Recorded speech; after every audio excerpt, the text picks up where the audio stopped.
is like 4K with everything.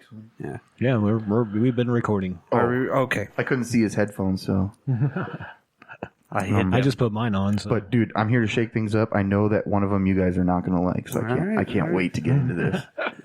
All right. So we're going to get started? Yeah, so who wants to kick us off? Anybody?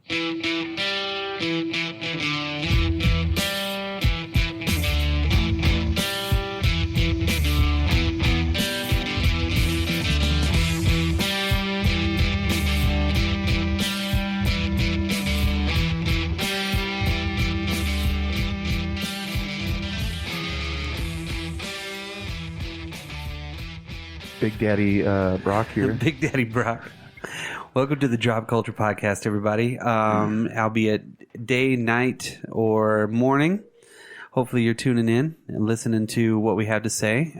This episode we have been talking about for a while too, which we usually talk about all these episodes for a good amount of time before we actually really just kind of put them in the can here.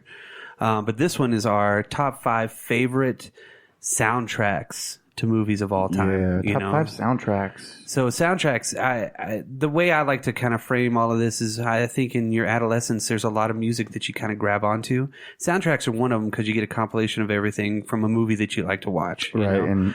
And you really and that kind of helps you build your musical backlog of knowledge, and it kind of introduces you into a lot of different things. Like a lot of times it's tied into the marketing of a movie. You know what I mean? So the first thing that comes to mind would be like, me personally, I didn't hear about Led Zeppelin through this first song. Yeah. But Sean Combs and Jimmy Page doing the for Godzilla. Yeah. And that was a big marketing thing. And, that when I was a kid, that, Oh, yeah. I think that there's certain age that you grab on to certain music because of, for one, your age and you're just your breadth of music. So I think, classic rocks you really do grab onto when you're younger, in your younger years. And when I say younger, I would say, 10 to 15, 18, I mean, you're kind of really in that. At least I was. Yeah. Led Zeppelin, Hendrix. Well, there's the Doors, large catalog of music to go through, that you haven't touched on the pop stuff yet. Yeah. And those are the greats, so let's get into that. When you're really young, you're into the pop music. Yeah, because it's on the radio all the time, so it's just it's like what you're exposed to. And then you get into those more diverse things like Zeppelin and things. What was that one song I heard? And then, my parents played stuff, yeah, they played stuff like Ozzy and Black Sabbath and whatever. Not all of us had cool David parents. Bowie. Some of us had to listen to Eddie Money and Train. So, I'm not saying I never had to listen to Eddie Money, bro. Okay. I'm saying you just have to pull the right ones out. Yeah, you know I know. I mean? Love you, Mom. Sorry about that. Friend of the show. Moms, friends of the show. Yeah. There's a lot of things. And then whenever you hit another formidable age, you really start listening to those soundtracks because the movies are what you go see. Well, yeah. And I think that it exposes you to different bands that maybe you haven't heard that are kind of in the same vein of that tone of that movie if they're put together well. Yes. Well, and even... If that makes sense. Yeah. To that point, not even when you're an adolescent, one of my picks on probably my top one here that we're going to get into introduced me to a lot of bands that I didn't even know just for the last 10 years. You know what I'm saying? Right, so I'm like, oh, who's that? Oh, I didn't even know they were around in the 60s and stuff. Yeah. And like you said, in the marketing part of it too, they'll push one song on a soundtrack and you're like, holy crap, I got to grab that. Yeah. And they become like super popular. I mean, soundtracks have always been around, of course, on record, everything like that since all the way back whenever they were doing like Oklahoma and shit like that, all the Rodgers and Hammerstein stuff, 50s, 60s, 40s. Go to any thrift store in the world right now and you'll pick up a copy of either Oklahoma or fucking one Rodgers and Hammerstein movie in that mix. So speaking of that though, I kind of shied away from anything that was like a musical. Well, myself, that's just what I did. But just the origin. I threw the Beatles movies out. I threw, anything that's like you couldn't do Grease because that's based on a musical. Yeah, you know what I mean. Not that it's electrifying. Right. Whatever. I'm just using that as a. I get you. Chicago. Yeah, you can't. But to Brock's point, like the evolution of just the music being put onto and sold to the public and stuff. And those have their own special category to me too. Is like Rocky Horror. I can listen to that one. Of course, the Beatles. Help.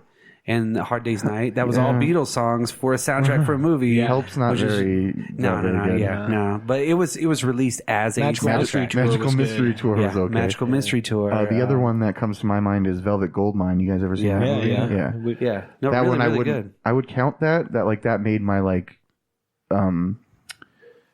honorable mentions, but it doesn't really count because I kind of think of it as a musical rockumentary kind of thing, fake. Yeah. Do you know what I mean? Little Shop of Horrors is one of my favorite ones of all time. Yeah, too, I could see that. Just because, every time I get to the downtown one, and I'm hooked in this movie. I love it. A Frank Oz classic. That's a great movie. What are those? The Donnas? The Ronettes? The Donnettes? Yeah, there was something like that. Yeah, fuck, that's so cool. Yeah, but it was pretty much everybody that was on the show. Martin Lawrence, SCTV. Yeah, no, they were the Martin Lawrence girls. Two of the girls that were the singers in that were on Martin's show.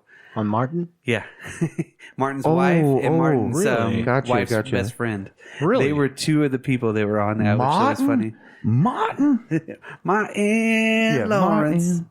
Yeah, no, every time I watch that now, I'm like, oh my God, it's Martin. Speaking of, I know I'm going to go off in tangent here, but they're doing Bad Boys for Life. Did you see that trailer? Yeah. That's pretty cool. I'm okay. I'm down with that. Yeah. I actually read a thing today, the difference between what Joaquin Phoenix made for the Joker and what Will Smith got paid. Ooh. And it was double, easily double. I was like, and they're going to make that back in 3 hours. Of that movie being released too. It's crazy. Oh man, that's funny. Well, who wants to start us off on theirs? I'll do it. I'll go. Okay. I'll start. Are we going to start at number 5 and then kind of work? Yeah. I'm going to go with my what I would consider my weakest choice, but I don't think this is a weak choice. The only reason I consider it not as strong of a choice is because a lot of the tracks on this actual soundtrack are score pieces by Cliff Martinez. And I'm going to pick the score for Drive, the soundtrack for Drive.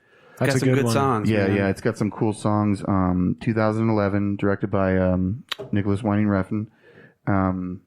The song that I really like is A Real Hero by College. Yeah. Real human being. And then Night Call I also really like by Kavinsky. And I'd heard in the making of that movie that they were driving around with that with just listening to pop songs, and Ryan Gosling and him were driving around, and that kind of inspired the movie. So nice. I just also think it really fits the backdrop of that good film. Noir kind of but it's juxtaposed with the pop songs, you know what I'm saying? So it's kind of cool. Yeah. And yeah, that's my 5th pick. I would say it's the weakest because if you actually look at the CD, if you purchase the soundtrack, a lot of it is just the Cliff Martinez score. Okay. With just a few of those pop songs in there. Yeah. But, it's more of an 80s kind of pop music, synth music. Yeah. Really cool stuff, though. Mm-hmm. Right on, man. Who wants to go next? I'll go next. So I had kind of a fight for this 5th spot. And I'll tell you, my honorable mention actually is... There's 2. Okay. Sorry. There's 2. I farted. And at any rate, the first one is Apocalypse Now. And I couldn't put it on here because it had more of a musical score, and I was trying to stay with. But it does mix some of that in, so it's kind of a hybrid. Yeah. So that one didn't make the list, but I think it's amazing. Black Panther. Okay. That album is amazing, and that was kind of a cool story too. Ryan Coogler asked Kendrick Lamar to do a couple songs, and then he was like, "No, this is my project now," you know, and really put some effort, and it shows. He's really talented. Kendrick Lamar is a really talented artist. Absolutely. But what did make my list at number 5 was Easy Rider. It's nice choice. It's just a great you feel. It's one of those tracks that make you feel like you're watching the movie, if that makes sense. It puts you there. Yeah, absolutely. I mean, you're not doing drugs, but you're definitely watching and hearing it. So yeah, I mean, and it's a lot of the stuff that they were listening to at the time, at that particular time when that movie was made, and that was something that they didn't have the rights to initially. Oh, really? Yeah, because so it was an independent movie. They had to campaign to get those, and they spent like a big portion of their budget on that. Did they just cut it into the movie first and then deal with it later? I think that's the fact. I don't know for better sure. Better to ask forgiveness than permission, you know. But you get like some Hoyt Axton on there, the Pusher, you know, and some of the bigger stuff like Steppenwolf, Jimi Hendrix. It's 6 Was 9, which is a great song. Oh, that is a good song. But yeah, just a great album overall, and I think it really puts you in the mood of that movie. And it's one of those where I feel like kind of iconic. There's a few movies like that where I hear the music and that's the movie I think of. Right. Yeah. Well, you know, interesting about the Apocalypse Now one. When I was watching that, basically the interview with John Milius, he was saying that when he was writing parts of that, he was sitting down with the Doors, the first record, really, and just playing it over and over again while he was writing it. Nice. So, and he referred to Apocalypse Now as more of a or Vietnam as a California war, which I thought was like very like I was like Jesus Christ, this dude's a genius, you know, in a way because of the way it was, you know, World War II. He kind of put it was like everybody was from like Brooklyn and Jersey and Maine and stuff like that. But these guys were actual surfers and they were from that world and they were coming over and it was a rock and roll kind of a war in a weird way, you know. To put it like that, I was like, holy shit, that makes sense. That makes so much sense. And then when you add in, you know, the Doors soundtrack at the very beginning of that, you know, and at the very end to wrap it up at the end. I was going to say to wrap it up. Look it up, yeah. He literally, he grabbed all of that. And the Doors, they didn't see themselves as a war because he thought, man, when I listen to the Doors, I think of war for some reason. And then whenever he told that to the Doors, he was like, they all looked at me like, how did you pull this out of that? This is not war whatsoever, you know? And then Home Dude, the guy that directed it, Coppola, actually went to school with all of those guys, Morrison and Manzarek, everybody like that. Oh, the art school. He was at the UCLA film school, right? You know, while the rest of them were at the other school. I don't. Well, he was a little bit older than everybody else, so he went to school with them whenever they were doing it, so he knew them in a weird way. Yeah, and then Milius knew him too, and was like, "How the fuck did you think that we were a war band? That makes no fucking sense." But it does. Whenever you watch that with that on there, you're and like, to be fair, there's several songs you can pull from the Doors catalog that you could really kind of very put that warlike. way. Yeah. Well, maybe it's just one of those things where it's like a conscious, it's primal, or a subconscious, like he's spewing forth like the things that are happening around him. So, what's the one thing that a lot of people know the Doors from? That movie too, which is crazy. Mm-hmm. You know, they were a blues band, but they had that. Yeah, no, I think that was a really kind of a weird tie-in for that, which I thought it was really cool. And that is, you know, as an honorable mention, is pretty awesome. Yeah. Again, I think mostly it's an honorable mention because of the format. Yeah, it kind of weaves the score along with. Didn't they use a lot of like what are they called? Moog synthesizers. Yeah, it was like a Moog like documentary on how to make really cool shit. You know what I mean? This is really awesome. That's so cool. Many good things about that movie. And well, isn't that a 48-year anniversary too this year? Yeah. Is their 40th year this year? Yeah. So if you get a chance, pick it up. Brock, what's your number 5? My number 5 is a soundtrack that I lived with like every day for a long time. Just like the movie as soon as I got it. It was Natural Born Killers. Nice. The Natural Born Killers soundtrack has so much good stuff on it. I think this was one of the very first soundtracks that Trent Reznor actually put together himself. Right.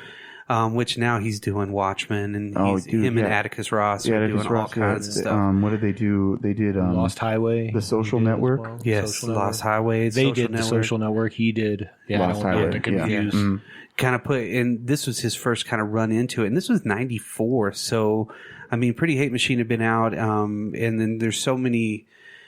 And Downward Spiral at that time. I think that we probably had that and Broken and Fixed. Yes, everything that came out. But he put together this really frenetic... Was Downward Spiral out at the time? Yeah, I think so. Oh, really? Or at least close to, because I think it came out at the same time that The Crow did. Downward Spiral was out at that point, so that was, 93? I don't know. The Crow came out in 94. 94. Yeah, so it was about the same time. Yeah. So, but yeah, come on. The way that Oliver Stone, for one, in the movie, made it into such a extravagant movie that's one of those that now I used to watch it every other day. It's a great movie. And now I save it just because. Day. Yeah. Like I watch a hard movie to watch every other day. Where was your all mindset? The time. No, I'm just kidding. Brock was a complete psycho for that time. What you're saying is I like that Oliver Stone kind of made the soundtrack part of the movie and part of the experience.